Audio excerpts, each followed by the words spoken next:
El tema que vamos a ver hoy es un tema también muy importante. ¿Cómo recibimos la amonestación? Cualquiera de nosotros, si es necesario, si cumple todos los requisitos, debe de ir al hermano, haciendo todo lo que hemos visto previamente.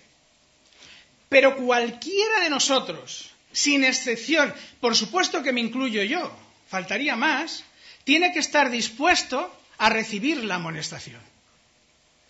Yo tengo que ser capaz, cuando cumpla los requisitos, de ir al hermano y decir, hermano, esto que tú estás haciendo no es correcto. Pero yo también tengo que tener la aptitud adecuada para recibir la amonestación. Y este es el problema, hermanos. Por eso muchas veces evitamos el ir al hermano a decirle las cosas. Es que ¿cómo reaccionamos? ¿Qué experiencia tienes tú cuando has ido a alguien a llamarle atención por algo? ¿Qué experiencia tienes? Yo tengo experiencia. Pero yo pregunto, ¿verdad que tú también la tienes? Tal vez por eso lo rehuimos. Como padres la tenemos con nuestros hijos. ¿Qué experiencia, padre, tienes tú, sobre todo cuando los hijos ya son mayorcitos, cuando tú vas a tu hijo a llamarle la atención? ¿Qué experiencia tienes? Hoy, papá, te doy muchas gracias porque me has amonestado y yo he entendido que lo que hacía era mal. A partir de ahora no lo voy a hacer, voy a ser corregido. Gracias por tu amor. ¿Te dice eso? ¿Alguien te ha dicho eso alguna vez? ¿Qué hacemos? Bueno, hacemos un montón de cosas, Tuvimos una reunión hace algún tiempo por la tarde, una práctica, en la que a mí me sorprendió ver la madurez, el conocimiento que la Iglesia tiene. Porque allí se expresaron todas las cosas que solemos hacer para negar pues lo que nos están diciendo que hacemos, ¿no? Las artimañas, los trucos que hicimos.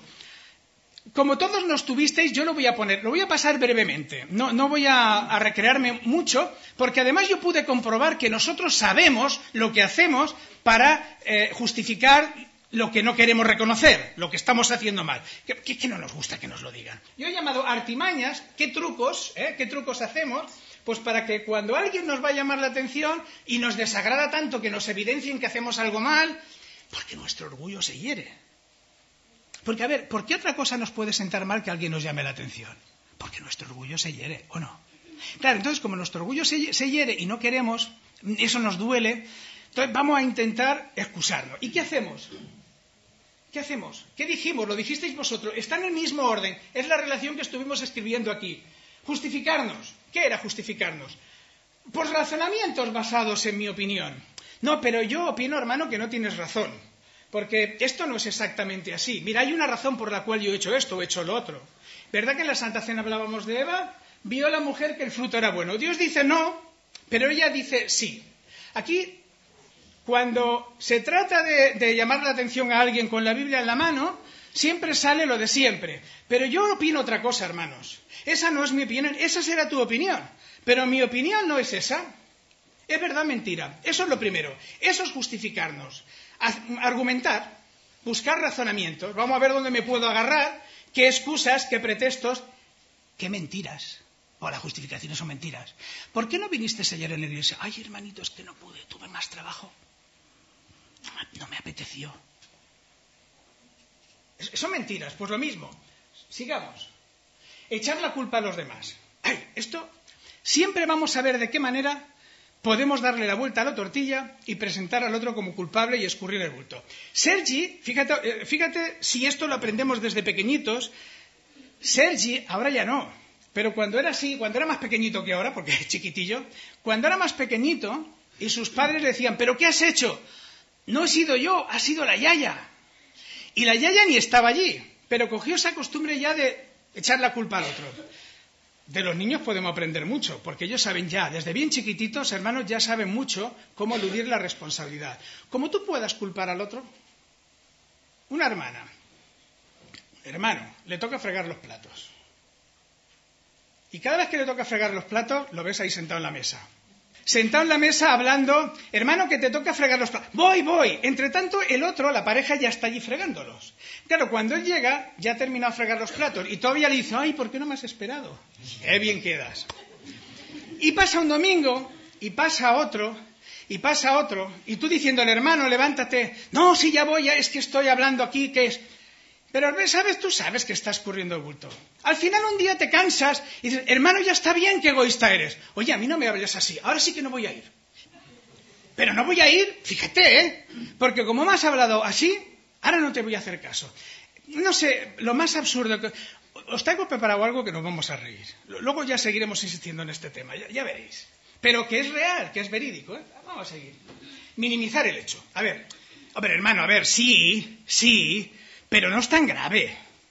Es que tú lo estás poniendo como si eso fuera tan grave. Realmente no tiene tanta importancia. Eres tú que lo estás viendo, lo estás magnificando, ¿no? Sigamos. Proyectar en los demás mis faltas. Bueno, esto es complicado. No quiero detenerme mucho porque si no, no me va a dar tiempo de terminar el estudio. Pero cuando yo tengo un pecado y yo lo sé y lo oculto, parece que como si mi conciencia se removiera cuando lo veo al otro. Y en lugar de condenarme a mí, soy más exigente con el otro. Muchas veces estamos condenando en otro, estamos juzgando en otro mi propio pecado. Es como si en un espejo me viera en el otro. Y me veo yo así, y en lugar de reconocerlo en mí, descargo mi enfado, descargo mi descontento sobre otro. Subestimar a los demás es menospreciar el consejo. ¿Y este qué me va a enseñar a mí? Autoconvencernos de que tenemos razón. Bueno, esto forma parte de las justificaciones. Es que lo estoy poniendo tal como lo dijimos, ¿no? Nos montamos películas, nos montamos historias de cómo son las cosas, nos montamos nuestra propia verdad y así nos quedamos descansando. Claro, yo soy el bueno de la película. En esta película que me monto, yo siempre soy el protagonista y el malo es el otro.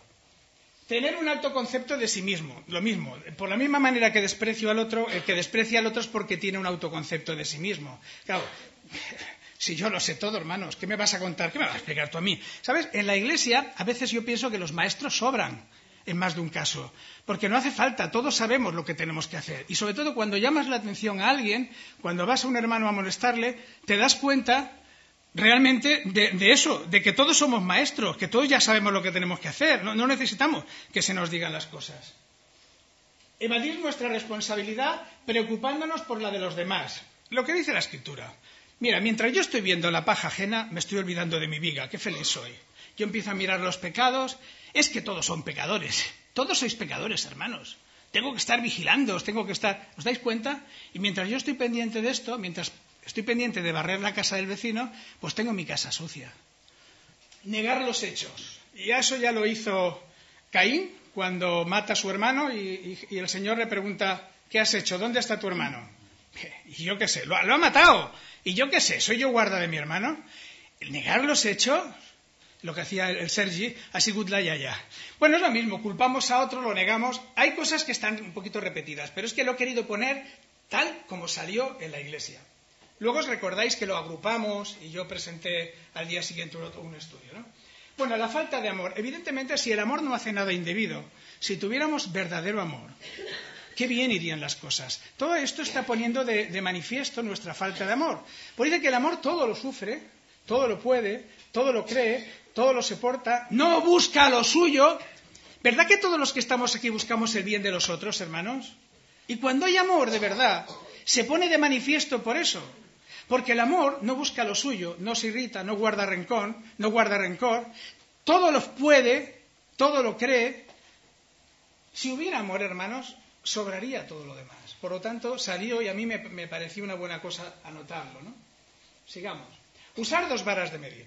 Esto es muy bueno. Yo juzgo a los demás de una manera. Todos tenemos muy claro lo que está mal hecho. Todos tenemos muy claro lo que el otro está haciendo mal. Pero cuando me toca a mí ser juzgado, la vara que yo utilizo es distinta. Porque ahora soy yo el implicado. Y entonces utilizo una vara, pues, que se ajuste más a mí, que no sea tan dolorosa. Pero con los demás yo sé ser estricto, y justo. Pero conmigo pierdo la objetividad. Eso es tener 2 varas de medir, ¿no? Es un poco un acto hipócrita, pero caemos, hermanos. Yo lo que quiero es que nos demos cuenta. Y la falta de objetividad viene a ser lo mismo. Queremos justicia para los demás, pero cuando se nos aplica para nosotros hemos perdido toda objetividad. Luego hablaremos un poquito más del tema. Y agresividad. Esto es muy curioso. Decía Tito, el historiador Tito, que irritarse por un reproche es reconocer que se ha merecido. Mira, cuando nos dicen algo, nos sentimos atacados, porque claro, nos están diciendo que hemos hecho algo mal. Eso nos duele. Y si te duele, ¿qué haces? Te vuelves agresivo. te pones a la defensiva, y ¿verdad que todos conocéis la técnica de que la mejor defensa es un buen ataque? Pues hermano, ponte agresivo. Mira, tú quieres salir, te apetece hacer algo, le dices a tu mujer, oye nena, cariño, ¿qué cari? Vamos a ver si salimos hoy, nos vamos a dar un paseito y miramos esto. Y a Cari que no le apetece, pues Cari te dice, ay cariño, me duele la cabeza. Y tú que estás harto de oír esta excusa, ya sé que los demás no, pero tú que estás harto de oír que le duele la cabeza, dices, hombre, ya está bien, siempre te duele la cabeza, no podemos hacer nunca nada, siempre te está doliendo la cabeza y no podemos hacer nada. Y entonces Cari se enfada, dice, hay que ver qué incomprensible eres, no entiendes que me duele la cabeza, y ya está, se acabó el rollo, ya no se sale de casa. Es decir, hemos buscado algo con lo cual nos hacemos los enfadados porque es una forma de defender nuestra postura. Pues cuando nos dicen algo que no nos gusta, esa agresividad viene a ser un... Y no me digas nada más, ¿eh? Vamos a ver si ponemos punto final a esto porque no te quiero oír, ¿eh? Y repito, Tito decía que irritarse por un reproche precisamente es reconocer que se ha merecido. Bueno, y en definitiva, hermanos, hay mucho de hipocresía en toda esta actitud, porque en el fondo sabemos que no tenemos razón. Habremos minimizado el problema, pero en el fondo sabemos que no tenemos razón. Ahora, mentimos, hermanos, y esta es la verdad, mentimos para defendernos, porque nos duele reconocer que hay pecado en nuestra vida, entre otras cosas porque eso implica, como lo hemos dicho en más de una ocasión, que si yo estoy haciendo algo mal y soy consciente de ello, a partir de ahí me tengo que esforzar por cambiar, tengo que esforzarme, tengo que sacrificarme. Hombre, y eso no me gusta, es más cómodo negar el problema, es más cómodo hacer lo que hacen las avestruces, esconder la cabeza y decir, aquí no pasa nada, todo va bien. Creo que sabemos perfectamente lo que hacemos. Mira, yo había preparado aquí... como anecdótico, es verídico, lo que voy a leeros ahora es real, para que veáis cuál es la actitud humana de no querer entender, de no querer admitir lo que hacemos mal. Cuando uno tiene un accidente de circulación, tiene que hacer un parte. Claro, si yo atropello a alguien y tengo que hacer un parte, y cumpliendo lo que estamos diciendo, yo voy a intentar decir que la culpa no fue mía. Los que tenemos coches, los que conducimos por la calle, sabemos que constantemente estamos soportando pues que otro venga, esté a punto de golpearnos, no nos ceda el paso, pero no le digas nunca nada porque es perder el tiempo. No es normal que alguien rectifique y te pida perdón. Todo el mundo te dirá, yo también tenía derecho, eres tú el que lo has hecho mal. Vale, pues mirad, estos partes de accidentes de tráfico son verídicos. Están escogidos por lo curioso, pero no penséis que son bromas, son verídicos. Y aquí podemos ver lo que hemos leído ahí. De qué manera se está justificando, o nos justificamos, con tal de no admitir nuestra culpabilidad. Hay uno que atropelló a un peatón. Y en el parte puso, el hombre estaba por toda la calle. Y tuve que hacer algunas maniobras bruscas antes de atropellarlo. Tú imagínatelo, el hombre ocupaba toda la calle y yo tuve que hacer maniobras bruscas, ¿no? O sea, yo lo intenté evitar, pero no pudo. La culpa es del hombre que ocupaba toda la calle, ¿no? Y yo no pude pasar. Dice, el peatón no sabía en qué dirección correr. Yo me imagino el coche viniendo y el hombre así. Dice, el peatón no sabía en qué dirección correr, así que le pasé por encima. No pude evitarlo. Dice, el peatón chocó contra mi coche y se metió debajo. Dice que este es un hombre que se le metió el coche, se le cayó en una zanja, ¿no? Y en el parte del seguro dijo, saqué el coche del garaje, miré a mi suegra y me fui de cabeza a la zanja. Y este que también, es una incoherencia, pero así somos nosotros también cuando nos justificamos. Mirad qué incoherencia. Dice, choqué contra un camión que estaba aparcado, que estaba estacionado, pero venía en dirección contraria. O sea, el camión que está aparcado es el que venía en dirección contraria y... Mira, esto hace gracia. Yo sé que hace gracia y sabía que nos íbamos a reír. Pero así actuamos nosotros también. He traído ya un vídeo que también lo visteis. Pero con más o menos mala educación tendemos a hacer lo mismo nosotros. Y el problema no es la mala educación que tiene este muchacho. A lo mejor es que no... El problema, hermanos, es la actitud, lo que hay por dentro. Y nosotros podemos callarnos y estar pensando exactamente lo mismo que él. Pero yo la pregunta que te hago, hermano, ya sé que te ha hecho gracia, pero ¿no te sientes tú reflejado? Cuando a ti te dicen una cosa, ¿qué piensas? No digo lo que hagas, a lo mejor no haces eso. que también hay quien lo hace, ¿eh? Hay también quien lo hace. Pero a lo mejor no lo haces, pero ¿cuál es tu actitud, hermano? ¿Sabéis? Una de las cosas más complicadas que hay en la iglesia es como en el hogar. ¿Qué es lo más complicado en el hogar? Poner orden. Cuando tú tienes que regañar a tus hijos, cuando tú tienes que poner orden, muchas veces lo evitas hacer. Y en tu casa estás luchando para que tus hijos te hagan caso y sabes que cuando les vas a decir algo, no van a decir, sí, papá, tienes razón. Ponen pegas, se justifican, lo niegan.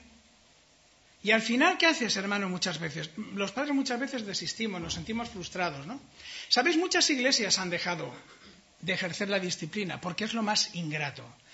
Es lo más ingrato que pueda haber. Lo mismo que tú como padre en tu casa es ingrato ejercer la disciplina, así en la iglesia ejercer la disciplina es de lo más ingrato, de lo más desagradable. Porque cuando tú vas a alguien a decirle algo, por regla general, la respuesta o es así, o aunque no sea así, lo que hay, el trasfondo que hay detrás es mi opinión, el negar los hechos, el echar la culpa a los otros, vosotros también. ¿Cómo recibes tú la amonestación? Vamos a cambiar nuestra percepción. El tema es cómo vamos a recibir la amonestación. Yo quisiera, hermanos, que cambiásemos nuestra percepción de cuando alguien viene a nosotros a amonestarnos. Mirad, no es lo normal. La gente no se complica la vida. La gente, en lugar de amonestarte, te criticará. Cuando alguien venga a ti a llamarte la atención, agradéceselo, porque no es lo habitual. No es lo habitual. ¿Y por qué viene a llamarte la atención? Porque hay algo en ti que debe de ser corregido. Por lo tanto, viene a hacerte un bien. Lo menos que puedes hacer es escucharle. ¿Sabéis que hoy está de moda, a veces hasta es cansino, el que las distintas empresas de telecomunicaciones, de lo que sea, nos están llamando constantemente a hacernos lo que se llaman encuestas de calidad o la encuesta de satisfacción del cliente? Oiga, ¿y cómo le han atendido? Y si usted tiene algo, nos lo dice. Nos están pidiendo eso y la pregunta es, ¿por qué? ¿Por qué nos piden nuestra opinión? Porque ellos saben que si el cliente no está satisfecho, lo pierden. Y ellos quieren saber lo que están haciendo mal para corregirlo. Hermano, ¿por qué no cambiamos nuestra percepción y pensamos, cuando alguien viene a llamarnos la atención a nosotros, nos está haciendo un favor? Vamos a escucharle. Mira, aunque sea tu enemigo, aun el enemigo, a veces los enemigos son crudos, pueden ser crudos expresándose, pero un enemigo cuando te critique, cuando te diga algo y te lo diga a la cara, escúchale. Escúchale y considera lo que te está diciendo. Porque ocultando la realidad, negando las cosas, no solucionas tus problemas. Ocultando el pecado, ocultando lo que tú estás haciendo mal, no consigues corregirlo, ¿no? Y es necesario. Por lo tanto, yo diría que la primera cosa que tendríamos que hacer, hermanos, acerca de cómo recibir la amonestación, es dejar de ver la amonestación como un acto de ataque, para que entonces ya no nos pongamos a la defensiva. Vamos a mirarlo con buenos ojos. Y ahora yo quisiera deciros solamente tres cosas que nos dice la palabra del Señor, que son muy sencillas de entender. Seguro que las conocemos, yo no voy a decir nada nuevo, pero quiero que reflexionemos. Son muy sencillas de entender y que lo único que tenemos que hacer es obedecerlas. Muchas veces, hermanos, presumimos de ser una iglesia que ama la sana doctrina. Está bien amar la sana doctrina. Está bien profundizar en la sana doctrina. Está bien, hermano, que queramos tener conocimiento. Pero a veces estamos buscando ya hasta la excelencia del conocimiento y en las cosas más elementales, las que conocemos cualquiera y que son prácticas que afectan a la convivencia, que afectan a la iglesia, no las cumplimos. Y yo pregunto, ¿y para qué nos sirve entonces tanto conocimiento si no cumplimos las cosas más elementales y a su vez que son las más necesarias para que haya paz en la iglesia? Pues os voy a decir tres cosas que son muy sencillas de entender y que ya sé que las sabemos de entrada. Y que lo único que tenemos que hacer, hermanos, es aprendernos 4 letras. La O, la B, la D y la C. O, B, D, C. Si hacemos esto, hermanos, si hiciéramos lo que vamos a decir ahora, las cosas irían de una manera muy distinta. La primera está en Romanos 12:16. No lo busquéis porque vamos un poquito tarde. Romanos 12:16 dice, no seáis sabios en vuestra propia opinión. ¿Cuál es el problema? ¿Cuál es el problema de toda la historia que estamos viendo aquí por la cual generamos un conflicto cuando recibimos la amonestación? ¿Cuál era el problema? Lo hemos visto en ese muchacho. Es mi opinión. Yo ya no te escucho porque yo tengo una opinión distinta y no me interesa la tuya. Eso no es correcto, hermanos. La palabra del Señor es muy clara. No seamos sabios en nuestra opinión. Si Adán y Eva no hubieran buscado la excelencia del conocimiento por ellos mismos, si no se hubieran dedicado a decir, oye, es que a mí esto me parece bueno, vio que era bueno, lo que me está diciendo Satanás, a mí eso me gusta. Si no hubiera entrado en esos detalles, no habrían pecado. Ese fue el primer pecado. Buscaron el conocimiento de las cosas por ellos mismos. No se limitaron a escuchar lo que Dios quería enseñarles. Dios quería enseñarles, pero ellos eran más listos que Dios y querían ser como dioses. Y ese fue el primer pecado. No seáis sabios en vuestra propia opinión. Dice Proverbios, hay camino que parece derecho al hombre, pero su fin es camino de muerte. Y vio Eva que era bueno. Dios había dicho es de muerte, pero Eva dice, y vio que era bueno. ¿Y a qué condujo? A la muerte. Por lo tanto, hermanos, no seamos sabios en nuestra propia opinión. ¿Sabéis que en el tiempo de los jueces, el mayor problema que había, y lo podemos ver en el libro de Jueces, es que cada uno hacía lo que bien le parecía? Por 2 veces aparece literalmente este texto en el libro de los Jueces. ¿Y qué quiere decir que cada uno hacía lo que bien le parecía? Pues que cada uno hacía lo que creía que era correcto. Es decir, cada uno hacía lo que él creía justo. Y tú dirás, hombre, ¿y qué voy a hacer si no? Pues no. No es eso. Lo voy a repetir. ¿Tú qué haces? Cuando tomas decisiones, cuando alguien te dice esto no es así y tú no lo ves así, ¿qué haces? Lo que a ti te parece, ¿no? Y dirás, pero eso es lo correcto, ¿cómo voy a hacer lo que me diga otro? Pues estás equivocándote, hermano, hermana, amigo o amiga. Y te voy a dar una razón, un argumento de mucho peso que nos tendría que hacer reflexionar. Hace ya algún tiempo hicimos un estudio sobre humanismo. Algunos os llevasteis en la presentación, el PowerPoint. Podéis leer algo que en la presentación, en una de las diapositivas, son de las del principio, se decía de lo que es el humanismo. Humanismo es la doctrina de hombres. Por lo tanto, la doctrina de hombres, el humanismo está en contra del cristianismo, porque cristianismo es la doctrina de Dios. O seguimos la doctrina de hombres o seguimos la doctrina de Dios. Y hablábamos de la influencia que la doctrina de los hombres tiene en la Iglesia y que muchas veces estamos haciendo cosas que no son correctas. Y todos estamos en contra del humanismo, ¿verdad que sí? ¿O hay alguien a favor? No, estamos en contra de la doctrina de hombres. Queremos la doctrina de Cristo porque somos cristianos y queremos seguir la doctrina de Cristo. Pues ahí había una diapositiva que decía que una de las características del humanismo era la lógica aristotélica, que era nuestra razón frente al argumento de autoridad. En el humanismo lo importante es nuestra opinión. Lo que defienden los humanistas son nuestras opiniones, la razón de cada cual, porque dicen que tenemos suficiente capacidad como para saber razonar las cosas y que no necesitamos que nadie nos enseñe lo que tenemos que hacer.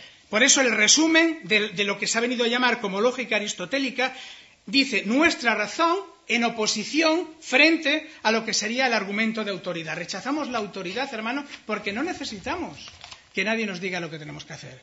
Vivimos en una sociedad, hermanos, que rechazamos la autoridad. Una sociedad donde más que nunca el humanismo es evidente porque todo el mundo tiene razón. Dinero a lo mejor no, pero razón. Si las razones se convirtieran en dinero seríamos todos ricos. Todos tenemos opiniones para todos. Y la pregunta que yo me hacía cuando esta semana reflexionaba sobre esta gran verdad es, ¿no nos estaremos encontrando, enarbolando una bandera, la bandera de la sana doctrina, y por otro lado justificando nuestras opiniones? Es decir, estamos en contra del humanismo, pero actuamos como humanistas, porque defendemos nuestras razones, defendemos nuestra opinión.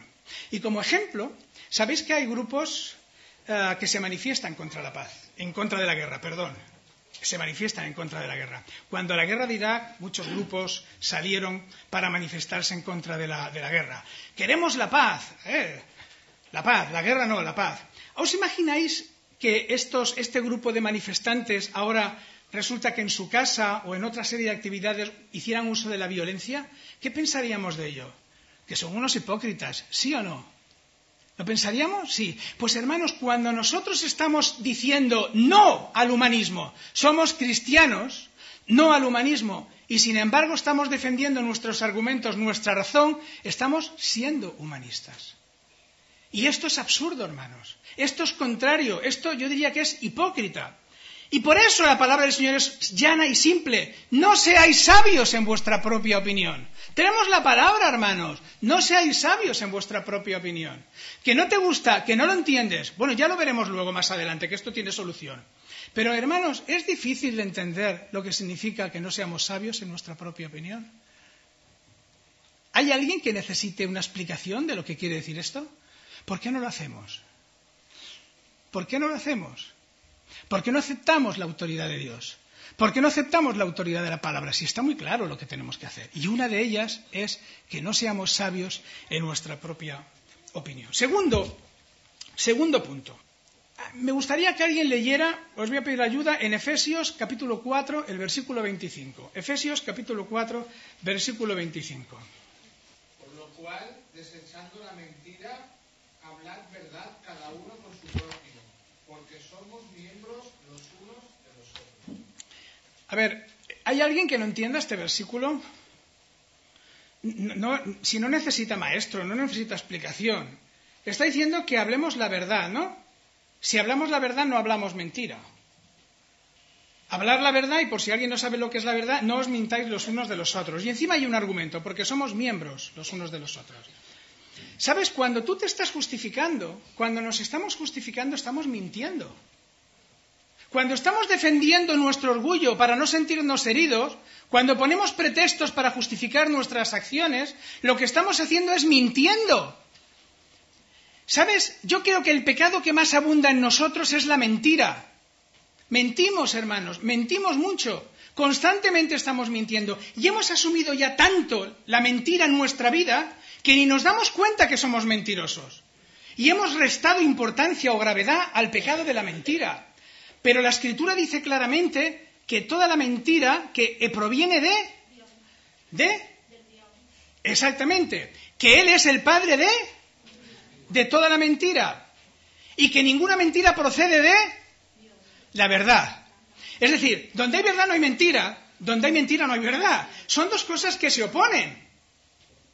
Y sabéis, la mentira siempre es mentira, no hay ninguna justificación, no hay mentirijillas. La mentira siempre es mentira. Dice que ninguna mentira, ninguna, por más justificativa que sea, por más que a nosotros nos haga bien porque eludimos responsabilidades y nos sentimos mejor, ninguna mentira proviene de la verdad. Y la mentira siempre es pecado. ¿Cuántas veces mentimos, hermanos? ¿Veis? A veces las cosas sencillas no las hacemos. Decía que estamos buscando la excelencia del conocimiento, profundizamos tremendamente en las Escrituras y lo más elemental, como es no os mintáis los unos a los otros, hablad la verdad. Y estamos hablando de que cuando recibes la amonestación lo primero que haces es justificarte, soltar una sarta de mentiras, una detrás de otra. ¿Recordáis también cuando hicimos la práctica de David? Cuando David pecó, empezó ese pecado que empezó por la vista y acabó en asesinato. Entre medio, es que transgredió todos los mandamientos. La vista, el adulterio, la mentira, el robo y el asesinato. Todos esos pecados cometió David. ¿Cómo un pecado arrastra a otro? Y sabéis, el primer pecado que suele haber cuando precisamente queremos ocultar otro es la mentira. Porque para disimular, para aparentar, lo primero que tenemos que hacer es engañar. Con lo cual, en lugar de ser corregidos, cuando se nos viene a molestar porque hay pecado en nuestra vida, lo que hacemos es añadir más pecado. Y repito, uno de los que están presentes es la mentira. ¿Mientes tú, hermano, hermana? ¿Cuántas mentiras dirías que has dicho esta semana? Ya no te digo el mes ni el año. ¿Solo esta semana no te has justificado con ninguna mentira? ¿Has dicho, mira, yo no he podido hacer esto para quedar bien? ¿Cuántas mentiras hay en tu vida? Y no nos damos cuenta, ¿sabéis por qué? Porque ya lo tenemos por tanta costumbre, estamos tan acostumbrados a ello, que nuestra vida está llena de mentiras, hermanos. Decíamos que en la iglesia es donde más hipócritas hay, porque hay mucha mentira, y como sabemos lo que tenemos que hacer, pues tenemos que aparentar lo que no somos. Por eso en la iglesia es donde más hipócritas hay. En tercer lugar, este va a ser el más largo. En tercer lugar, la palabra del Señor nos dice, a ver si esto lo entendemos. Dice, someteos unos a otros en el temor de Dios. Esto está en Efesios 5, capítulo 5, versículo 21.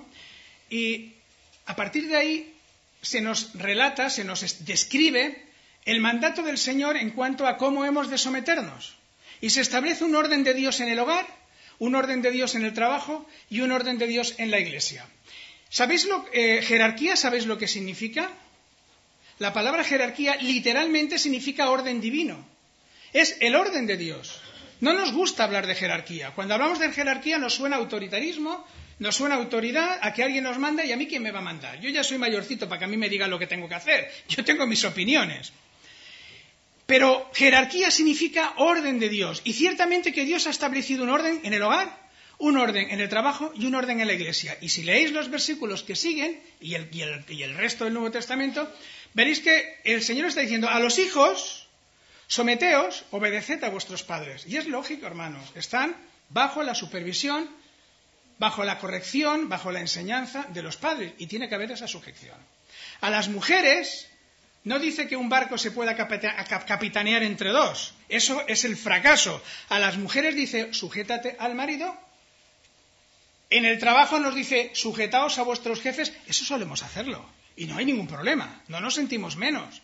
A ver quién a su jefe le dice, oye, esto que tú me estás diciendo no lo voy a hacer. No estoy de acuerdo. Yo opino que... ¿Se lo dices eso? No, ahí es donde menos conflictos hay. Lo hemos asumido. Claro, porque si no nos quedamos sin... Nos echan, ¿no? Y eso lo tenemos muy claro. Pero el resto del orden, el resto de la jerarquía que Dios establece, ya se nos presenta como más complicado. Y llegamos a lo realmente complejo. Y en la Iglesia, ¿qué se nos dice? Obedeced, sujetaos a vuestros pastores. ¿Hay alguien que no conociera este orden divino, el orden que Dios establece? ¿Verdad que todos lo conocemos? Pero lo hacemos. Todos entendemos, lo hemos dicho más de una vez, un equipo de fútbol no importa que Messi sea el más grande. Tienen que obedecer al entrenador porque hay una estrategia. Y esa estrategia se tiene que cumplir en equipo. Y en la Iglesia, hermanos, hay un objetivo que no es ni tu ministerio ni el mío, es el trabajo de todos. Dice Efesios que cuando todos realizamos nuestro trabajo, bien coordinado, bien unidos, entonces el edificio espiritual, la obra del Señor, va siendo edificada, va creciendo. Pero es necesario que todos vayamos a una. ¿Por qué nos cuesta tanto trabajo entender esto entonces? Porque ¿sabes una cosa? Tú obedeces a tu pastor o a los líderes, que literalmente es líder, es la palabra, el que va por delante, la obedeces siempre que estás de acuerdo con lo que él te dice. Esa es la verdad. Si un líder de la iglesia te dice tienes que hacer esto y tú estás de acuerdo, lo vas a hacer y crees que eso es la obediencia. Pero ¿alguien sabría decirme qué dice qué dice el diccionario de la Real Academia Española que significa obedecer? ¿Qué creéis que es obedecer? Dice así, obedecer, cumplir la voluntad de quien manda. Toma ya. Cumplir la voluntad de quien manda. Eso es obedecer. Obedecer no es, a ver, explícamelo, y si lo entiendo, lo hago. Si no lo entiendo, no, es que yo opino que eso no es así. No, mira, ¿conocéis la película de Jesucristo Superstar? Los jóvenes seguramente no. Bueno, a lo mejor sí. Esa película tiene una canción preciosa, una melodía preciosa, pero tiene una letra de blasfema. Es cuando Jesús está orando en el huerto de Getsemaní. ¿Sabéis que la Escritura nos dice que cuando Jesús está orando en el huerto de Getsemaní, está orando al Padre, y dice, si es posible, pasa de mí esta copa, pero no se haga mi voluntad, sino la tuya. Dice, en esa escena, en la letra que le han puesto, Jesús está preguntando, dime la razón por la que he de morir. ¿Por qué he de morir? Tengo que saber. ¿Cuál será mi recompensa? Muéstramelo. Me has dicho el dónde y el cómo, pero no me has dicho el por qué. Es blasfemo, ¿eh? ¿Sabéis por qué? Porque esto no es obediencia. Esto es lo que hacemos nosotros, lo que nosotros entendemos por obediencia. Y yo creo que el humanismo se ha colado en la película, en el que hizo la letra. Pero obedecer es hacer las cosas sin preguntar. Cuando tú preguntas ya no estás obedeciendo. Cuando tú indagas acerca de las razones no estás obedeciendo. Obedecer es someterse a la voluntad del otro, cumplir la voluntad de otro. Y Cristo nos dice en la Escritura que fue obediente hasta la muerte de cruz. Y Él es un ejemplo de obediencia para nosotros. Por eso es blasfemo poner estas palabras en esos momentos en Jesús. Porque Jesús fue obediente hasta la muerte. Ahí demostró su obediencia. Hermanos, eso es la obediencia. Lo demás es humanismo. Cuando tú preguntas, cuando tú dices que te expliquen el por qué, para hacer algo, ya no estás obedeciendo. Y yo pregunto, hermano, ¿estás obedeciendo? Echa la ley, echa la trampa. Ya sé el por qué no lo hacemos. Ya sé el por qué no lo hacemos. Porque somos obedientes al Señor. Y la palabra del Señor dice, es menester obedecer a Dios antes que a los hombres. Ya está. Esa es la razón. Cuando algo no me gusta, voy a utilizar este versículo. Es menester obedecer a Dios antes que a los hombres. Yo me estaba imaginando a un niño en casa. El padre diciéndole, hijo mío, tienes que comerte las verduras. Y el niño que le diga, papá, no te voy a hacer caso. Te lo voy a explicar. Mira, a mí las verduras no me gustan, me ponen triste, me sientan mal, me traen ganas de devolver. A mí me gusta el helado, eso me encanta, y yo voy a comer helado. Y no te voy a obedecer porque el Señor quiere que yo sea feliz. La palabra del Señor dice, gozaos siempre, regocijaos. Yo quiero ser feliz, papá. Te voy a desobedecer porque yo voy a obedecer a Dios. Es que suena absurdo, pero eso es lo que hacemos, hermanos. Cuando no nos gusta, hermanos, cuando no estamos de acuerdo con la opinión de quien tiene la autoridad delegada por Dios en la Iglesia para ejercerla, decimos que la voluntad del Señor no es esa, porque yo ya la conozco. María y Aarón ya pensaban de esta manera. Dice que en Números 12, luego lo leéis, podéis leer Números 12 y Números 16, dice que ellos dijeron, ¿solamente por Moisés ha hablado Jehová? ¿No ha hablado también por nosotros? ¿Es que no tenemos nosotros el Espíritu Santo todos? Y en Números 16 se nos habla de la rebelión de Coré. Y nos dice que Coré junto con otros se juntaron contra Moisés y Aarón y les dijeron, ¡basta ya de vosotros! Porque toda la congregación, todos ellos son santos. Todos somos pueblo de Dios. Y en medio de ellos está Jehová.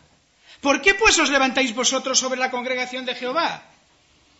Eso lo hacemos nosotros, hermanos. Nosotros todos tenemos revelaciones del Señor. Yo no sé para qué el Señor pone líderes en la Iglesia que nos conduzcan, si todos sabemos ya lo que tenemos que hacer, ¿verdad? Todos tenemos nuestra opinión formada. ¿Para qué mandaría el Señor obedeced a vuestros líderes? ¿Para qué lo diría? Someteos a la voluntad de vuestros líderes. ¿Sabes? El pretexto, la excusa de este pasaje es absurda. En primer lugar, porque este pasaje, que es verdad que está en los Hechos de los Apóstoles, está ocurriendo, ¿recordáis el contexto? Está ocurriendo cuando a Pedro y a los apóstoles les están prohibiendo predicar el Evangelio. Les están prohibiendo actuar en el nombre del Señor. Dicen, no hagáis nada en el nombre del Señor. Y solamente en este caso, ante esos incrédulos, es cuando ellos dicen, no vamos a obedecer a los hombres, tenemos que obedecer a Dios, no vamos a estar callados, no vamos a dejar de trabajar en el nombre del Señor. ¿Pero tú crees que tu pastor te va a prohibir trabajar en el nombre del Señor? ¿Tú crees que tu pastor o tus pastores te van a prohibir algo que vaya en contra de la Escritura? ¿No es más bien al revés, hermanos? Cuando yo me acerco a alguien, ¿no voy con la Escritura por delante? ¿No es más bien, hermanos, obstinación y rebeldía el justificarnos pensando que es que nosotros también tenemos la verdad, porque también somos santos, y así no cumplimos con un mandamiento que nos pide el Señor? Sometamos el aceptar el orden de Dios en el hogar, sometiéndonos mujeres a vuestros maridos, hijos a vuestros padres, en el trabajo a vuestros jefes, y en la iglesia someteos, obedeced a vuestros pastores. Hermanos, ¿es difícil de entender esto? ¿Lo estamos haciendo? ¿Lo hacemos? Si lo haces, estás cumpliendo con la obediencia al Señor. Estás siendo obediente al Señor. Porque yo no me imagino que tú en tu trabajo, cuando tu jefe te da una orden, tú le digas, mira, yo solo voy a obedecer al presidente, que venga el presidente y me lo diga. ¿Harías eso, hermano? ¿Tú harías en tu trabajo eso? Que venga el presidente y me lo diga. Pues no te ha dicho el presidente ya cuál es la voluntad. No es el presidente quien pone a todos los mandos intermedios ahí para que en definitiva cumplan con su trabajo. ¿Verdad que eso lo aceptas? Pues no, en la Iglesia no nos dice la palabra que el Señor pone líderes para que nos corrijan y que es a ellos, por cierto, a los que le va a pedir la responsabilidad, no a ti. Cuando tú obedeces ya has cumplido con tu responsabilidad. Si lo hace mal, dice la palabra, obedeced porque ellos son los que han de dar cuenta. ¿Tanto trabajo cuesta entender eso? Pues eso es fuente de conflictos, hermanos. Yo me preguntaba, ¿qué pasaría si estos 3 consejos que hemos estado diciendo, perdón, no quiero decir que son consejos, son mandatos que es muy diferente. No son consejos, son mandatos. ¿Qué pasaría, hermanos, si dejásemos de pensar que nosotros somos siempre los que tenemos razón? ¿Qué pasaría si dejásemos de mentir y hablar la verdad entre nosotros, que a última hora somos un cuerpo, somos familia? ¿Qué pasaría si aceptásemos el orden de Dios en la Iglesia? ¿Qué pasaría? ¿Cuál sería el resultado? ¿Veis cuántos problemas, cuántos conflictos nos ahorraríamos? Y esto no requiere de gran profundidad, de enseñanza ni de conocimiento para poderlo entender. Yo os quiero invitar, hermanos, a que reflexionéis. Me gustaría que el estudio o este estudio y los que estamos haciendo, que intentan ser prácticos porque afectan a nuestra convivencia, no quedarán como palabras que oímos que nos pueden gustar o no nos pueden gustar. Yo quisiera que quedara como algo que debemos de hacer. Que entendamos, hermanos, que esto es para nuestro cumplimiento, que son mandatos de la palabra. Y para concluir el tema de hoy, que es cómo recibir la amonestación, tengo una frase que es de Spurgeon. Dice Spurgeon: hermano, hermana, si algún hombre piensa mal de ti, no te enojes con él, porque tú eres peor de lo que él piensa que eres. Si te acusa falsamente por algo, estate satisfecho, porque si te conociera mejor podría cambiar la acusación y no saldrías bien beneficiado por ese cambio. Si pinta un cuadro moral de ti y es feo, estate satisfecho, porque todavía necesita unos toques de negro para acercarse más a la realidad. Esa es la verdad, hermanos. Estamos en la Iglesia para ser edificados. Y para ser edificados, el Señor pone las normas, pone los mandamientos. Y es necesario que nos sujetemos a ellos y los cumplamos para que este edificio espiritual siga siendo edificado, para que siga creciendo, pero con fundamento, como tiene que ser. Pues que así sea.